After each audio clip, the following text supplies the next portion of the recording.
Bonjour à tous. Content d'être avec vous ce matin. Pour ceux qui sont au courant et ceux qui ne le sont pas, pour 5 semaines, je devais passer la semaine à Québec pour un besoin spécial. Je vous invite à prier pour moi parce que des grands besoins qui sont là et ça ne me tente pas d'être là, mais des fois, il faut être là pareil. Alors, merci de prier pour moi. Alors, j'inviterai Julie à nous faire la lecture. Ce matin, on termine l'histoire de Noé avec Genèse chapitre 9.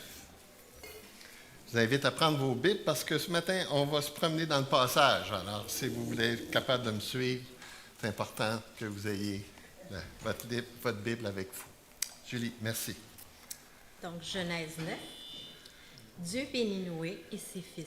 Il leur dit: reproduisez-vous, devenez nombreux et remplissez la terre. Vous serez craints et redoutés de tout animal de la terre, de tout oiseau du ciel, de tout ce qui se déplace sur le sol et de tous les poissons de la mer. Ils sont placés sous votre autorité. Tout ce qui se déplace et qui vit vous servira de nourriture.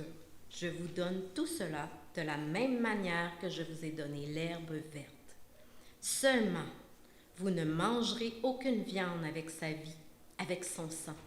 Sachez-le aussi, je redemanderai le sang de votre vie, je le redemanderai à tout animal, et je le redemanderai la vie de l'homme à l'homme qui est son frère. Si quelqu'un verse le sang de l'homme, son sang sera versé par l'homme, car Dieu a fait l'homme à son image. Quant à vous, reproduisez-vous et devenez nombreux, pullulez et multipliez-vous sur la terre. Dieu dit encore à Noé et à ses fils: j'établis mon alliance avec vous et avec votre descendance après vous, avec tous les êtres vivants qui sont avec vous, tant les oiseaux que le bétail, et tous les animaux de la terre, avec tous ceux qui sont sortis de l'arche, avec tous les animaux de la terre. J'établis mon alliance avec vous. Aucune créature ne sera plus supprimée par l'eau du déluge, et il n'y aura plus de déluge pour détruire la terre.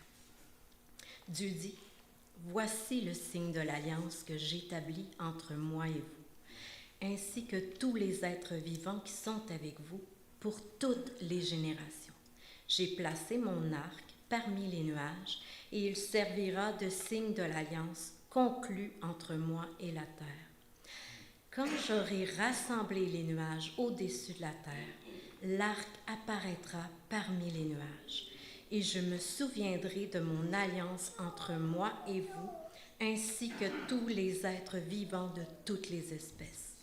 L'eau ne se transformera plus en déluge pour détruire toute créature. L'arc sera parmi les nuages, et je le regarderai pour me souvenir de l'alliance éternelle entre Dieu et tous les êtres vivants de toute espèce qui se trouvent sur la terre.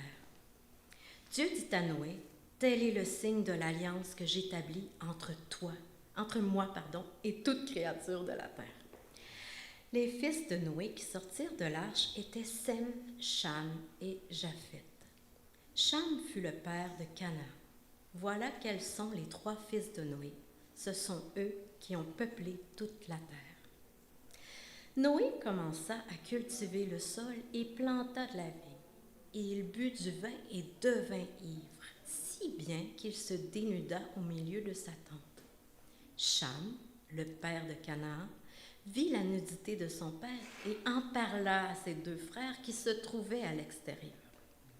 Alors Sem et Japheth prirent un manteau, le mirent sur leurs épaules, marchèrent à reculons et couvrirent la nudité de leur père. Comme ils détournaient la tête, ils ne virent pas la nudité de leur père. Lorsqu'il eut fini de cuver son vin, Noé apprit ce que lui avait fait son fils cadet et dit: maudit soit Canaan, qu'il soit le dernier des esclaves pour ses frères. Il dit encore: béni soit l'Éternel, le Dieu de Sem, et que Canaan soit son esclave. Que Dieu élargisse le territoire de Japheth, qu'il habite dans les tentes de Sem, et que Canaan soit son esclave. Noé vécut 350 ans après le déluge.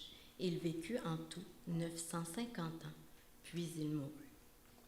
Très bien, merci beaucoup, Julie. Une chance, c'est un professeur d'école qui a fait une lecture d'un long passage comme ça. Hein? Moi, j'ai tellement de difficulté à lire à cause d'un peu dyslexique que j'enlève des mots, j'en ajoute. Alors, soyez pas trop offensés. Alors, ce matin, on va apprendre encore une fois à découvrir notre grand Dieu, comment c'est bon de le connaître et d'être connecté à lui. Et encore une fois, de découvrir à quel point Dieu a ce désir-là d'être en relation avec nous. Il est préoccupé par de venir dans nos vies, de connecter avec lui, puis qu'on ait une relation douce et intime. Avant la désobéissance de l'homme, Dieu se promenait dans le jardin avec Adam. Ils avaient une relation comme des amis. Et au moment de la désobéissance, c'est écrit ici dans Genèse 3:8, quand ils entendirent la voix de l'Éternel, Dieu en train de parcourir le jardin vers le soir. Et cette expression-là laisse les théologiens de croire que ça fait référence pas juste à l'action de Dieu de savoir ce qui se passe, mais quelque chose que Dieu faisait régulièrement, que Dieu avait cette relation-là avec Adam et qu'ils se promenaient dans le jardin ensemble. L'expression « Dieu qui parcourait ou marchait dans le jardin » suggère une relation de proximité, une communion naturelle et une absence de distance ou de peur. Donc, Dieu a été créé pour vivre ce genre de relation avec les hommes, mais malheureusement, le péché a tout scrappé, il a tout détruit ça. Mais le désir de Dieu, le plan de Dieu, c'est toujours le même. Et c'est pour ça que dans nos vies, peu importe ce qu'on vit, Dieu recherche toujours la même chose. Il permet que des choses arrivent dans nos vies, que ce soit des bonnes ou des moins bonnes choses, toujours pour qu'on puisse apprendre à aller vers lui. Donc, c'est le désir de Dieu de toujours chercher à nous atteindre et d'être en communion intime avec lui. Et déjà dans le jardin, au moment de la désobéissance, Dieu fait une promesse. Il dit ici dans Genèse 3, 14, 15, « L'Éternel dit au serpent, puisque tu as fait cela, tu seras maudit parmi tout le bétail et tous les animaux sauvages. Tu marcheras sur ton ventre et tu mangeras de la poussière tous les jours de ta vie. Je mettrai l'hostilité entre toi et la femme, entre ta descendance et sa descendance, et celle-ci t'écrasera la tête et tu lui blesseras le talon. » Les théologiens appellent cette promesse ou ce jugement, parce que Dieu maudit le serpent, le diable, ça s'appelle le proto-évangile. Proto-évangile veut dire la première fois dans la Bible où on voit le plan de Dieu, le désir de Dieu de rétablir l'homme après sa désobéissance. Et ce désir qu'il a déjà, pour ceux qui, c'est la première fois qu'ils lisent ce passage-là, ce que Dieu est en train de dire ici, c'est que de la femme, de sa descendance, va venir quelqu'un qui va écraser la tête du diable, mais au moment où il va écraser la tête du diable, la personne va être blessée au talon. Et les théologiens s'entendent pour dire ici que ça fait référence à ce que Jésus a accompli sur la croix. Lorsqu'il a accompli sa mort sur la croix, il a ouvert la porte pour le ciel pour rétablir vraiment l'intimité profonde entre l'homme et Dieu, mais que ça va coûter quelque chose. C'est pour ça que son talon va être blessé. C'est que il y a un prix à cet événement-là. Donc, ce qu'on voit au travers le proto-évangile, mais au travers toute la Bible, toujours les symboles, les circonstances, les alliances, toujours dans cette recherche-là du but de connecter l'homme avec Dieu. Et ainsi, au travers le récit de Noé, ça nous communique son désir de rétablissement, encore une fois. Avec 8 personnes, ce que Dieu fait, c'est qu'il fait un nouveau départ. De la même façon que Dieu a exercé un jugement sur la terre par le déluge, un jour, Dieu va exercer le jugement envers l'histoire de l'humanité pour rétablir parfaitement son plan original d'être connecté en intimité avec l'homme. L'histoire de Noé n'est pas seulement un événement passé. Le Nouveau Testament l'utilise comme exemple, l'utilise comme des avertissements, l'utilise comme une typologie de Christ, l'utilise comme un modèle de foi pour les croyants. Par exemple, on voit comment le Nouveau Testament utilise Noé, le présente comme un homme de foi. On a ça dans Hébreux 11.7, c'est par la foi que Noé construisait un arche pour sauver sa famille. Quelqu'un qui a cru, quelqu'un qui a pris Dieu au mot. Dieu a demandé à Noé de construire une arche alors qu'il ne voit pas de déluge. Il lui dit qu'il va faire un déluge et il croit Dieu. Et il semble que l'ordre de Dieu est irrationnel quand même. Ils vivent dans un endroit désertique et qu'il va pouvoir avoir un déluge dans lequel Dieu va détruire le monde de cette époque. Ça semble invraisemblable, mais il croit Dieu. Et il croit Dieu malgré que la société se moquait de lui. La société se moquait. C'est quoi ton idée de construire une arche dans un endroit désertique comme celui-là? Alors, donc, Noé nous présente un modèle de foi. Deuxièmement, il est un deuxième modèle. C'est un avertissement eschatologique. C'est-à-dire qu'on voit, par exemple, dans Matthieu ici, ce qui est arrivé à l'époque de Noé arrivera de même au retour du Fils de l'homme. Le jugement de Dieu sur les nations à cette époque-là sont une représentation de ce que va être plus tard le jugement de Dieu envers toutes les nations. Et malgré quoi? Malgré l'indifférence spirituelle, malgré qu'il avait averti le peuple, pendant 100 ans, il a prêché le jugement. Et malgré l'urgence de se préparer, ils se sont moqués de lui. Alors, c'est exactement ce qui va se produire à la fin des temps. Ce n'est pas que les hommes ne l'auront pas entendu. Ils vont l'avoir entendu, mais comme à l'époque de Noé, ils vont s'être moqués de Dieu. Donc, comme dans les jours de Noé, le problème principal de l'homme, ce n'est pas l'ignorance, mais l'indifférence à Dieu. Il est indifférent à ce que Dieu dit. Troisièmement, l'apôtre Pierre présente Noé comme le prédicateur de justice. Dans 2 Pierre 2.5, il n'a pas épargné non plus l'ancien monde, bien qu'il ait sauvé 8 personnes, dont Noé, ce prédicateur de la justice, lorsqu'il a fait venir le déluge sur un monde impie. Noé n'était pas seulement un constructeur, mais un prédicateur, quelqu'un qui annonçait le jugement, et dans ce sens-là, c'est aussi un modèle pour nous encore aujourd'hui. Cinquièmement, c'est aussi Noé une très belle image de la grâce de Dieu.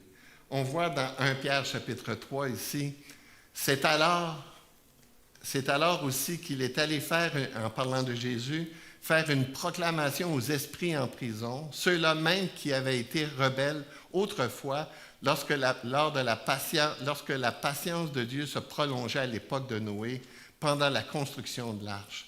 Un petit nombre de personnes, à savoir 8, sont entrées dans ce bateau et ont été sauvées à travers l'eau. C'est une figure. Nous aussi, maintenant, nous sommes sauvés par un baptême qui ne consiste pas dans la purification d'une impureté physique, mais dans l'engagement d'une bonne conscience envers Dieu. Il nous sauve au travers la résurrection de Jésus-Christ, qui est monté au ciel et qui a reçu la soumission des anges, des autorités et des puissances qui se trouvent à la droite de Dieu. Le salut est un cadeau que Dieu nous donne et qui nous est donné au travers Jésus-Christ et comme Noé l'a vécu avec sa famille. Maintenant, ce qu'on voit au travers de l'histoire humaine, comme je le mentionnais tantôt, c'est toujours le désir de Dieu de vouloir atteindre et communier avec les hommes. Et ce qu'on voit aussi au travers de l'histoire du monde, c'est qu'on voit un Dieu qui est le champion des nouveaux départs. Il a détruit le monde, mais là, il va faire un nouveau départ avec une nouvelle famille, avec les 8 survivants. Ah, donc, cette histoire-là, ici, c'est la conclusion de l'histoire de Noé. Comme on a vu ensemble, l'histoire de Noé, c'est ça. On voit que dans le chapitre 6, il fait référence à la corruption du monde à cette époque-là. Chapitre 7, le jugement est exercé. Ensuite, chapitre 8, c'est l'attente et la cessation des eaux, jusqu'à temps que, après 150 jours, que les eaux sèchent. Et finalement, il y a au chapitre 9 un nouveau départ, une nouvelle lignée, une nouvelle descendance. Donc, le jugement de Dieu vise la restauration et non pas l'abandon. Ce que Dieu veut faire, comme on le vu ensemble, ce sont des images de ce qu'il va faire dans le futur. Mais le but de Dieu, ce n'est pas de détruire pour détruire, mais c'est l'idée ici qu'il nous donne un symbole de ce qui va être un nouveau commencement, un nouveau départ. Et comme il va le faire, d'une manière qui est imparfaite, parce qu'à ce moment-là, les hommes sont encore imparfaits, mais au travers Christ, ce nouveau départ-là, cette nouvelle vie qu'on va avoir, ça va être parfait. Donc, on va apprendre 3 nouvelles choses que Dieu va faire au travers le chapitre 9. Première chose que Dieu va faire de nouveau, c'est qu'il va donner des nouvelles instructions. Il va donner des directives sur différentes choses, des nouvelles directives aussi sur différentes choses. La première chose que le texte nous dit ici, c'est que Dieu bénit Noé et sa famille. Noé et ses 3 enfants mariés. Donc, Dieu ici, il n'abandonne pas sa création. Comme j'ai mentionné, son but, ce n'est pas de détruire, mais c'est de donner un nouveau départ. Et là, dans ce nouveau départ-là, Dieu est avec Noé et sa famille. Dieu accompagne Noé et sa famille. Et je trouve ça fantastique parce que dans les cours que j'enseigne, particulièrement aux étudiants qui sont à Parole de vie, et je leur parle de comment est-ce que, quand Dieu m'a appelé dans le ministère, moi, j'avais pas grand-chose pour épater la galerie, là, hein. J'avais de la misère à écrire une phrase sans faire de faute. Mais qu'est-ce que Dieu a fait? C'est qu'il m'a donné l'équipement que j'avais besoin pour le servir. Puis là, ça fait 40 ans que je suis au service de Dieu. Et qu'est-ce que Dieu a fait? Il m'a béni. Il m'a accompagné dans ce qu'il me demandait. Et Dieu ne fait pas ça juste envers les serviteurs de Dieu, il fait ça à l'égard de tous ses enfants. Dieu bénit tous ses enfants. Dieu, lorsqu'il vient dans la vie d'une personne, il apporte sa bénédiction avec. Dieu, il les bénit, c'est-à-dire qu'il prend soin d'eux et il les fait prospérer. Bénir, c'est accorder une faveur divine qui permet à quelqu'un de prospérer, de s'épanouir et d'accomplir la mission donnée par Dieu. Et la bénédiction, c'est pour les enfants de Dieu. Et souvent, je me questionne, particulièrement quand je suis éprouvé, comment font les gens qui ne connaissent pas Dieu? Les gens qui ne sont pas avec Dieu, comment ils trouvent du réconfort, de l'encouragement, de l'espoir? Bien, je ne sais pas comment ils font. Moi, je suis tellement reconnaissant d'avoir Dieu dans ma vie, d'ouvrir sa parole. Comme je vous disais tantôt, je suis dans une épreuve présentement à Québec, tout ça, et Dieu me donne des promesses. Dieu, il me dit qu'il est avec moi. Dieu, il me dit qu'il est en contrôle de toutes circonstances. J'aime quand Jésus il dit qu'il n'y a même pas un cheveu de notre tête qui tombe sans qu'il n'ait pas en son contrôle. Ce que je vois dans la Bible, c'est un Dieu qui est souverain sur le macro, c'est-à-dire sur l'univers, mais qui est aussi souverain dans le détail dans ma vie, qu'il n'y a pas rien qui lui échappe, qu'il le sait. Toujours dans le même passage, dans Matthieu chapitre 5, j'aime quand Jésus il dit « Votre Père céleste sait ». Et j'aime, c'est parce qu'il est en train de me dire ici qu'il n'est pas indifférent. Il y a des gens qui ont enseigné que Dieu était à l'extérieur de la création, mais ce n'est pas ce que Jésus nous a enseigné, ce n'est pas ce que la Bible enseigne. Dieu est avec les hommes. Dieu bénit les hommes. Il bénit même, comme on va le voir ensemble, il bénit même ceux qui ne connaissent pas Dieu ou qui sont indifférents à Dieu. Mais imaginez pour ses enfants combien il est bon. Les mêmes soins qu'il accorde à Noé, c'est les mêmes soins qu'il accorde pour nous. Deuxième chose qu'il mentionne dans le passage, c'est qu'il les invite encore une fois à se multiplier. C'est comme une répétition de Genèse chapitre 1, verset 28. Il les invite à se multiplier et à peupler à nouveau la terre. Et c'est vrai qu'à ce moment-là, ils n'ont pas trop le choix. Hein? Ils ne sont pas nombreux, ils sont 8. Et là, Dieu leur dit, bien, faites des petits bébés.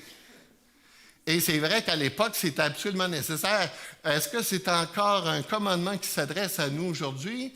Bien, je dirais ceci, c'est vrai que le besoin mondial est moins crucial qu'à l'époque. Ça se peut que pour des raisons très légitimes, il y a des hommes et des femmes qui décident de ne pas avoir d'enfants, mais on n'est pas dessus. J'ai écrit le terme ici, attendez, des antinatalistes. Bon, c'est la première fois que je lisais ce mot-là, là.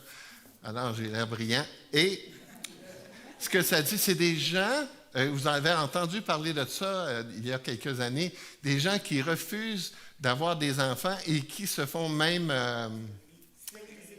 stériliser, merci beaucoup, stériliser pour ne pas laisser d'empreinte, comment ils appellent ça, une empreinte, comment?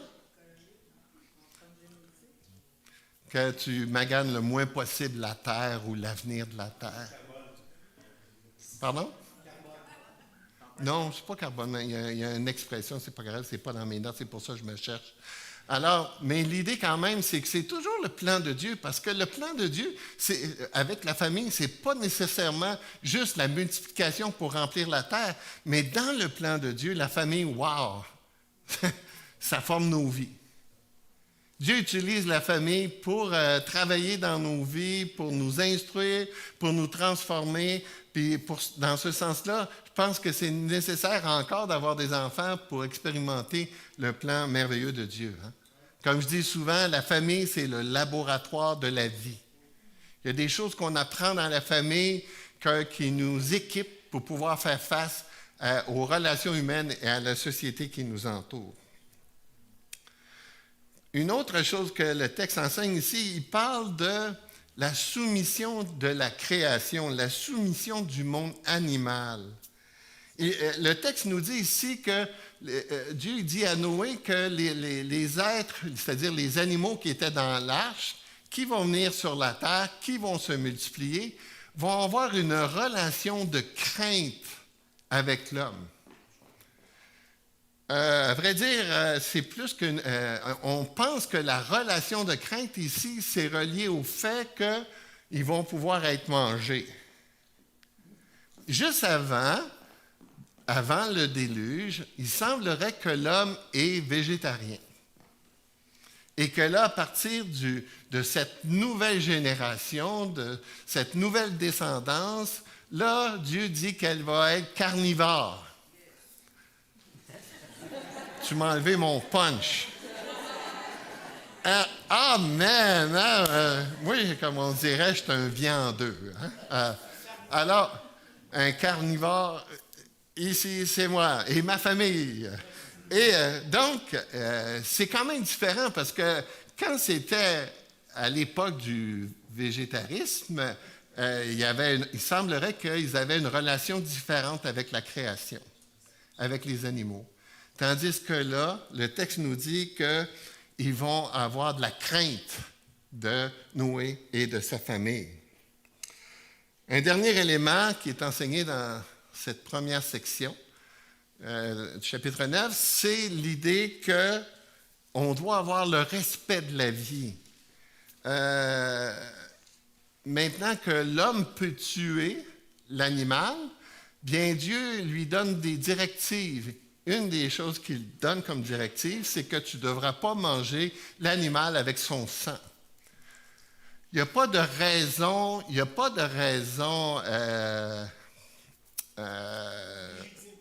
pardon? Légitime? Non, pas légitime. Des raisons de santé que Dieu demande ça. Il y en a qui mangent du boudin et ils ne sont jamais morts. C'est surtout par rapport au symbole de ce que représente le sang. Le sang, c'est le symbole de la vie. le sang a une importance extraordinaire dans toutes les lois et les sacrifices cérémoniaux qui étaient donnés dans l'Ancien Testament. Et naturellement, c'est intimement lié à ce que Jésus est pour accomplir sur la croix. C'est au travers de son sang, et c'est pour ça qu'on prend le repas du Seigneur et qu'on boit le vin, symbole de son sang, qui symbolise la vie qu'il nous a offerte au travers de son sacrifice. Mais il ne dit pas juste ça. Il dit que même on doit non seulement être capable de pouvoir respecter la question du sang, mais aussi le respect de la vie, parce qu'il va dire, entre autres, que les animaux qui vont tuer les hommes devraient être tués, et les êtres humains qui ont tué un homme pour une raison illégitime, lui aussi devrait être tué. Donc, Dieu établit la peine de mort. C'est quand même nouveau, ça. Et c'est une règle qu'il donne pour le bon fonctionnement de la société, même si aujourd'hui, on est convaincu que ce n'est pas bon, Dieu dit le contraire. Et naturellement, on n'est pas... Moi, je trouve qu'on a une société complètement mélangée. On tue les petits bébés dans leur ventre de leur mère, mais les criminels, on ne les tue pas. Il y a comme un renversement des valeurs. Et d'ailleurs, c'est pour ça que la Bible dit qu'ils ne sont pas capables de déterminer leur droite de leur gauche, ou encore qu'ils appellent le mal bien et le bien mal. Et Dieu il dit ici que cette nouvelle génération, ce nouveau départ devrait être fait ainsi. Il donne la règle que s'il y a des animaux qui tuent les êtres humains, ils doivent être tués. Et s'il y a des êtres humains qui tuent des êtres humains pour des raisons illégitimes, ils doivent être tués à leur tour. Donc, à la lumière de toutes ces instructions-là, ce qu'on voit, ce qu'on comprend, c'est que Dieu prend soin de cette nouvelle famille ou de cette nouvelle génération. Dieu pourvoit sa bénédiction, Dieu pourvoit sa nourriture et Dieu pourvoit ses règles de bon fonctionnement. Voilà sur quoi cette nouvelle génération doit s'appuyer. Dieu pourvoit parce qu'il est le Créateur et il sait ce qu'on a besoin. J'aime ce passage dans Genèse 22, 14. Abraham donna à cet endroit le nom de Yahweh Jireh. C'est pourquoi l'on dit aujourd'hui à la montagne de l'Éternel, il sera pourvu. Ce passage-là fait référence juste à la suite qu'Abraham a été éprouvé lorsque Dieu lui a demandé d'offrir son fils en sacrifice, et que finalement Dieu a pourvu une offrande pour remplacer son fils. Et là, ce que Abraham déclare, c'est que Dieu est un Dieu qui pourvoit, même dans les situations les plus dramatiques comme celle dans laquelle il était impliqué. Dieu, il pourvoit, malgré qu'il a détruit tout le monde de cette époque-là, Dieu il pourvoit tout ce que ce nouveau monde-là avait besoin pour fonctionner. Un commentaire que j'ai lu, j'ai aimé, il disait ceci: la provision de Dieu permet à Abraham de déclarer que nous reconnaissons que Dieu voit avant, prépare avant et agit au bon moment. C'est que si on avait le temps de lire et de comprendre l'histoire, lorsque Dieu demande à Abraham d'offrir son fils en sacrifice, c'est qu'avant même que Dieu demande à Abraham d'offrir son fils en sacrifice, Dieu était en contrôle. Dieu savait ce qu'il faisait. Et comme on l'a vu tantôt, Dieu il sait ce qu'il fait dans nos vies. Dieu il sait d'avance, avant même qu'on soit né, Dieu est en contrôle de tout. Il est parfaitement au courant de ce qu'il fait et de ce que nous vivons. Deuxième chose de nouveau qu'on voit au travers cette histoire, c'est Dieu établit une nouvelle alliance. Une nouvelle alliance, c'est-à-dire que c'est vraiment un moment solennel. À la fin du chapitre 8, Noé a offert un sacrifice à Dieu. Et là, ce que Dieu va faire, à cause de ce nouveau départ, à cause de cette nouvelle descendance, ce qu'il va faire, c'est qu'il va établir une alliance, une nouvelle alliance, dont l'arc-en-ciel va être le signe de cette alliance-là. toute la question des alliances dans la Bible, c'est aussi un sujet qui est très important et qu'on voit d'un couvercle à l'autre de la Bible. Ce qui rend les alliances spéciales et uniques, c'est que les alliances, c'est quelque chose qui existait, ça, à l'époque. Il n'y a pas seulement Dieu qui fait des alliances. Les peuples ensemble, les personnes ensemble faisaient des alliances. Mais ce qui rend spéciale l'alliance que Dieu fait avec Noé, c'est à cause des personnes qui sont impliquées dans cette alliance-là. Et qui est impliqué? Naturellement Noé, mais surtout Dieu. C'est ce qui rend cette alliance-là si importante et si puissante, c'est que c'est Dieu lui-même qui s'engage envers Noé. Et dans toutes les alliances que Dieu fait, c'est le même principe. C'est Dieu qui s'engage. Tous les théologiens ne s'entendent pas pour dire le nombre exact d'alliances. Moi, j'ai ressorti 6 alliances qu'on retrouve au travers de toute la Bible dans laquelle Dieu est engagé. L'alliance adamique avec Adam, une alliance qui est conditionnelle. Il lui dit ici qu'il était pour le bénir, mais qu'il ne devait pas manger de l'arbre de la connaissance. Et Adam a désobéi, alors l'alliance a été brisée.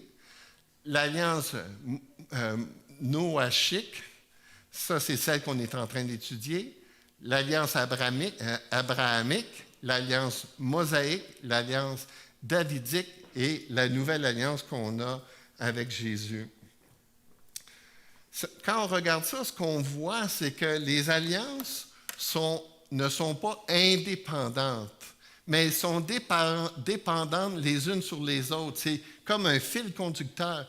C'est comme Dieu qui poursuit quelque chose. Et comme tantôt je le disais dans mon introduction, c'est Dieu qui poursuit son désir de réconcilier l'homme avec lui. Mais chacune des alliances précédentes sont des alliances temporaires ou imparfaites, dans le sens que ça n'atteint pas pleinement le plan de Dieu. Où l'alliance va vraiment accomplir pleinement le plan de Dieu, c'est au travers du sacrifice de Jésus sur la croix. Mais toutes les autres alliances nous pointent vers la nouvelle alliance, nous pointent vers Jésus. Noé préserve, on voit le plan de préserver l'humanité. Dans l'alliance Abraham, promet un peuple et un Messie. Il dit même que les nations vont être bénies au travers de l'alliance qu'il fait avec Abraham. Donc, encore une fois, le désir de Dieu d'atteindre tous les hommes, d'être en relation avec tous les hommes. Moïse formalise l'identité du peuple juif, le peuple juif qui avait reçu la bénédiction de Dieu pour que les nations puissent voir comment est-ce Dieu prend soin de son peuple. David qui nous oriente vers un roi éternel et la nouvelle alliance, comme je l'ai mentionné, qui nous parle de l'accomplissement parfait de cette réconciliation-là avec Dieu. Dieu construit au fil des alliances un plan cohérent de rédemption. Préserver, choisir, former, régner, puis sauver et restaurer par Jésus-Christ. Celui qui accomplit toutes les alliances précédentes. Dans l'alliance noachique, on voit 4 éléments qui la caractérisent. La première, c'est qu'elle est unilatérale. Unilatérale dans le sens que c'est Dieu lui-même qui l'établit et même Noé n'a même pas le choix. C'est Dieu qui établit cette alliance-là, non seulement avec lui, mais comme on va le voir, avec la descendance. Deuxièmement, c'est une alliance qui est universelle, c'est-à-dire qu'elle s'adresse à toutes les nations. Il n'y a pas seulement la famille de Noé qui va être bénie, mais toutes les nations vont pouvoir expérimenter et goûter cette alliance-là. Troisièmement, elle est inconditionnelle, c'est-à-dire que Dieu n'attend pas une réponse positive pour accomplir son alliance. Il l'accomplit, un point, c'est tout. Et finalement, une alliance qui est perpétuelle, c'est-à-dire que toutes les générations, l'une derrière l'autre, vont pouvoir goûter à cette alliance. Donc, l'alliance que Dieu fait avec Noé à ce moment-là, c'est l'alliance, un engagement à ne plus détruire la terre par l'eau. C'est pour ça que Pierre parle d'une alliance qui va être... je ne l'ai pas mis ici. C'est Pierre, quand il compare Noé avec la fin des temps, le jugement dernier va être un jugement de feu, alors qu'à l'époque de Noé, ça a été un jugement d'eau. Et naturellement, comme je l'ai montré tantôt, le signe qu'il donne, c'est le signe de l'arc-en-ciel. Le mouvement LGBT peuvent se définir avec cette alliance-là, mais Dieu est le propriétaire intellectuel de l'alliance. Ce n'est pas ce mouvement-là, surtout ce mouvement-là qui va vraiment à l'encontre. L'arc-en-ciel n'appartient pas à une idéologie, elle appartient à son créateur, qu'on peut voir encore aujourd'hui. Ce n'est pas un symbole humain, c'est un signe divin, car l'arc-en-ciel n'est pas d'origine culturelle, mais d'origine divine. Dieu fait en sorte, écoutez bien ceci, que chaque fois que l'arc-en-ciel se pointe dans les airs, que vous vous souveniez ce qu'il a accompli pour l'humanité. C'est le symbole d'un nouveau départ, d'une nouvelle alliance qu'il a établie avec la famille de Noé. Je termine avec le dernier élément. Dieu établit une nouvelle descendance. Alors que toute la famille descend de l'arche et font un nouveau départ, on voit que le texte nous dit au verset 18, le fils de Noé qui sortit de l'arche était ses 3 enfants, et ce sont là les 3 fils de Noé, et c'est leur postérité qui peupla toute la terre. Certains scientifiques croient, et je suis d'accord avec eux, que lorsqu'on commence à calculer, c'est mathématique, on ne peut pas le dire à 100%, mais quand même, si on calcule que présentement, on est 4,5 milliards, si je ne me trompe pas. Attendez, là, je l'ai écrit à quelque part. 7 milliards d'individus, pardon. Alors que 7 milliards d'individus, si vous calculez à une croissance de 0,465%, ça expliquerait qu'aujourd'hui, si vous calculez qu'il y a eu des épidémies, si vous calculez qu'il y a eu des guerres, tout ça, que ça correspondrait à la quantité de personnes que nous sommes présentement sur la Terre. C'est difficile à établir parce qu'on n'a pas de données démographiques mondiales avant 1800. Donc, mais selon les possibilités quand même scientifiques, c'est quand même quelque chose qui tiendrait la route, quelque chose qu'on est quand même capable de démontrer mathématiquement. Donc, c'est à partir de ces 8 personnes-là qu'on retrouve une population mondiale comme on a aujourd'hui. Maintenant, je ne rentre pas dans les détails, je vais laisser ça à Julien de vous expliquer comment ça se fait qu'il y a des gens de différentes ethnies, mais ça aussi, ça s'explique. Mais ce qu'on va découvrir quand même au travers ce nouveau départ, cette nouvelle famille, c'est qu'on aurait dû arrêter l'histoire là, à vrai dire, au verset 17. Tout était beau jusque-là. Mais à partir du verset 18, une autre chose se produit. On voit une famille qui finalement a encore des problèmes avec le péché. Plus ça change, plus c'est pareil. On voit malheureusement que finalement Noé, à vrai dire, on ne sait pas la chronologie qui sépare le moment où il débarque de l'arche puis que cet événement-là se passe. On pense qu'il y a certainement beaucoup de temps pour qu'il puisse planter une vigne et pour pouvoir faire fermenter son vin et pour finalement boire son vin et s'enivrer. On n'a pas cette chronologie-là. Elle est secondaire, la chronologie. Ce qui est le plus important de voir, c'est que, et encore une fois aussi, le vin, fabriquer son vin n'était pas défendu dans la loi. Ce qui est défendu ou ce qui est repris, c'est l'idée de manquer de maîtrise de soi. Alors, c'est ce qui s'est produit avec Noé. Noé, il a fait sûrement du bon vin. Et moi, j'ai essayé, puis on oublie ça, là, quand tu vas à la pêche, puis ton chum, il crache ton vin que tu as créé dans le lavabo. J'ai compris que ma carrière était finie.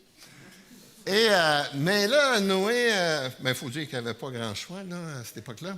Mais quand même, il manque vraiment de maîtrise de soi. Et c'est triste, mais quand même, il n'y a pas juste ici le péché de Noé qui est réprimandé, mais à vrai dire, il n'est même pas réprimandé. On conclut qu'il est réprimandé parce que Dieu il veut qu'on ait de la maîtrise de soi. Mais ce qui est réprimandé, c'est le péché de Cham. C'est Cham qui...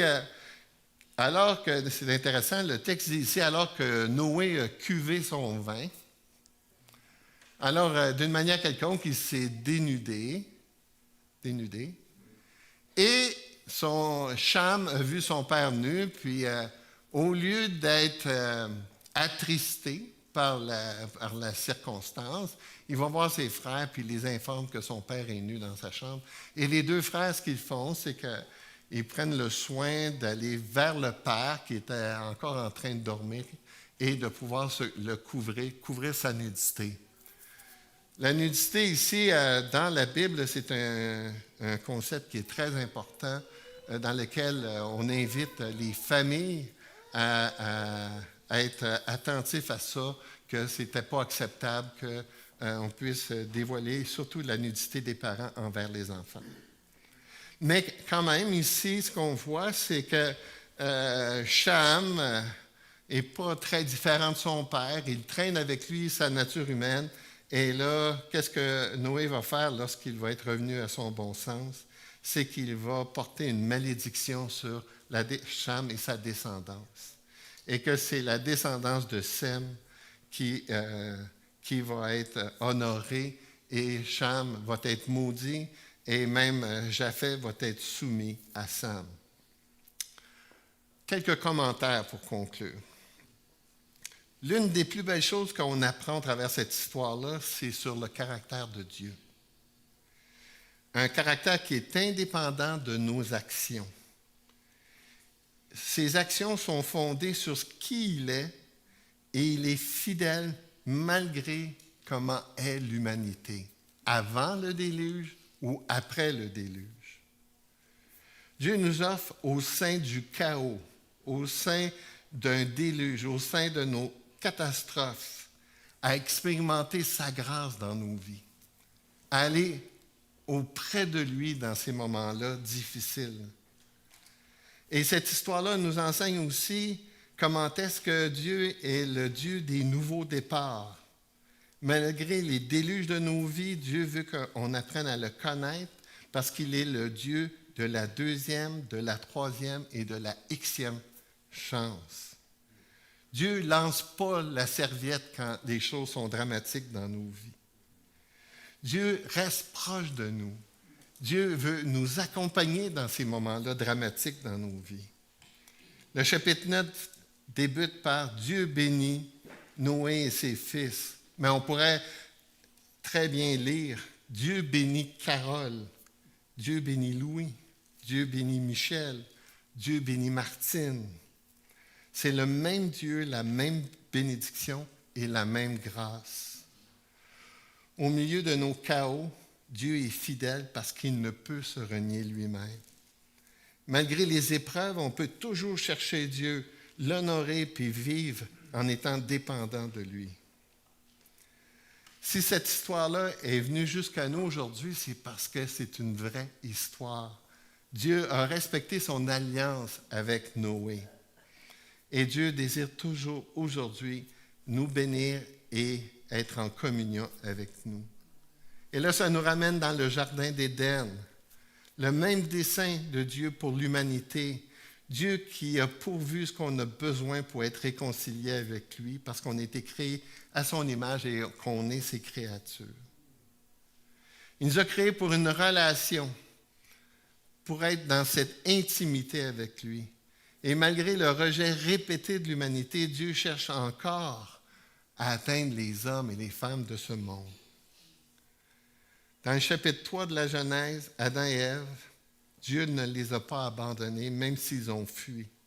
Il les a poursuivis et il continue de le faire. Alors, je ne sais pas qu'est-ce que vous vivez dans vos vies, mais à la lumière de cette histoire et à la lumière de tout ce que la Bible enseigne, que même si tu es dans un déluge, même si tu es dans une erreur, même si tu es dans une situation difficile, il y a toujours un recommencement possible. J'aime ici, je l'ai mis sur l'écran. Dieu n'a pas abandonné l'histoire et il n'abandonnera pas la tienne. C'est la promesse de Dieu parce que c'est un Dieu personnel. Ce n'est pas juste un Dieu d'un livre, mais c'est un Dieu intime et personnel. Le verset de la semaine, c'est « Nous sommes infidèles ».